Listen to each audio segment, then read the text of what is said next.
Hey man, Pastor Ted here. Hope all is going well with you. You should have cleaned the basement, the closets, and thrown out everything nobody wants anymore. It's amazing, isn't it? Who knew that this was going to continue like this?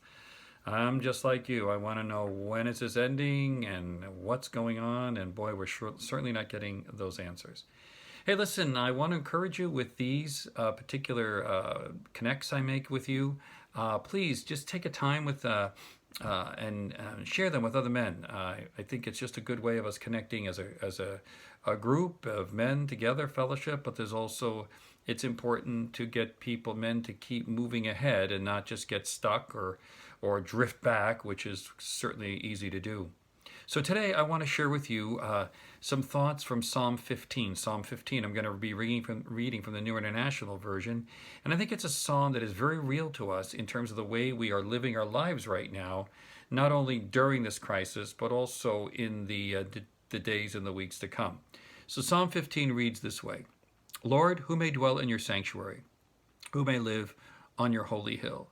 He whose walk is blameless and who does what is right, who speaks truth from his heart and has no slander in his tongue, who does his neighbor no wrong and casts no slur on his fellow man, who despises vile men but honors those who fears the Lord, who keeps his oath even when it hurts and lends his money without usury or interest, and does not accept a bribe against the innocent.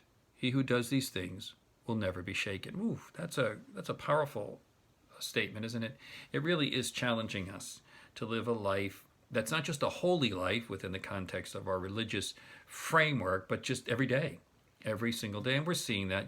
I think some of the overwhelming things are what they are, but then the parts that are really amazing is how people are using this as an opportunity to take advantage of others. That part, so help me, I will never understand how someone gets up in the morning and makes that decision. But the Psalm 15 it makes us aware that we are responsible to live our lives every day in every situation a way that'll honor the Lord. And it's not just to do the right thing or make sure we're good. It's really about what he says: who may enter, who may dwell in your sanctuary, Lord? And God says, oh, you know what? There are some requirements here. And he lists those requirements. Little story here, cleaning, of course, cleaning like everybody else. And our basement is finally recovered from the wedding. Down in our house, since we've been married, I think one of the first things we ever bought is a cube. It's three tables that come together and they make this 16 by 16 by 16 teak cube. Well, we've moved it all over the house. It was our coffee table at one point. It was an end table. It was all these different things. Well, I was going to walk it down to the basement where all things go to die. And I said to Phyllis, why don't we sell this? We're not using it. It's not our style anymore. And she said, yeah, go ahead. So we put it on Marketplace and put it up for $40, thinking, hope we get 30, put it up for 40. And sure enough, within minutes, I get a request. And I thought, oh, great. So the guy says, yeah, no problem, $40, that'd be great. I'll be happy to pay it. I'm in Connecticut. Okay. But he made arrangements for someone to pick it up, or at least that was, what he was doing. So he said, I'll Venmo the money to you, so you know I'm serious, but I'm only going to ask that you put it as mark it as sold, which of course makes sense. So help me, I push sold, and within a minute, I get a request from someone else, and it basically went like this: this is a piece of furniture I really would like to have. It has lots of memories for me. So I will double what you've asked, and I will give you $20 as a deposit until I'm able to pick it up. I was like, what? Here this thing is, we were just, almost going to throw it out. Now all of a sudden, what? So I contacted the first inquiry or buyer now, and I told him. He goes, yeah, that's a really good deal, $40. I thought, okay, so he's not going to be like, oh, you poor man, let me raise it to 50. And my integrity wouldn't let me. So I thought, okay. I said, well, you were first come, and I'm going to hold to my word of $40. Got back to the other guy, and I told him that, and he goes, well, I said, by integrity, I can't possibly do that. He goes, not a problem, but let me know if it falls through. Please put me on the first of the list. I said, I'm praying it falls through. So he laughed, I laughed, and off we went. Anyway, it got picked up. We got $40 in our Venmo, and probably could have had 80. But at some point, I needed to know that what I did was right. That was the right thing. Now, when you're raising kids, for those of you that have families, and when you're sitting across from your wife, you could all be laughing about it, but at some point, there's an integrity issue that says if he is going to hold that for this minimal doubling, even more important things, I'm sure he will have an integrity to hold on to and stand in truth. So, when you walk through a passage like this, can I encourage you, as I always try to do, there are a lot of people watching you. Oh, again, if you're married, it's your wife, and if you have young kids, your teenagers, but the people you work with, your neighbors, your friends, your unsaved relatives, your saved relatives, all these different people are watching you all the time.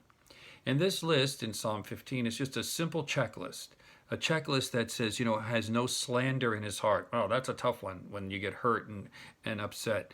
Who keeps his oath, even when it hurts, who doesn't lend money with interest. I mean, all these things are real. And it's just something for us to realize as a filter. Because ultimately, when it's all over, this is what he says: he who does these things will never be shaken.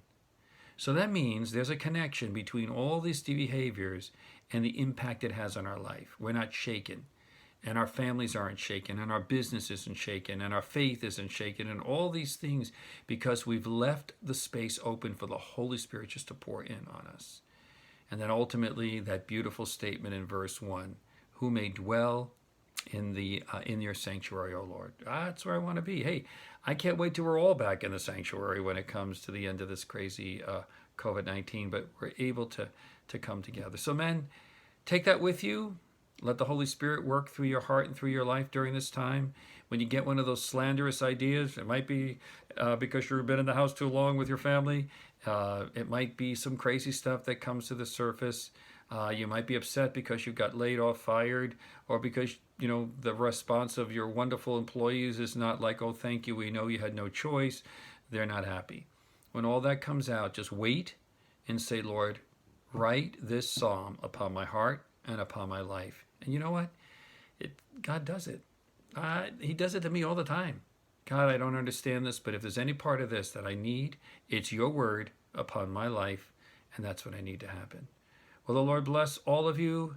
Again, please forward this on to other men. Give them the direction. YouTube, search for SGT Men's '*S Ministry, SGT Men's Ministry, and let them continue to grow. Let's all continue to grow until we're able to get back together again.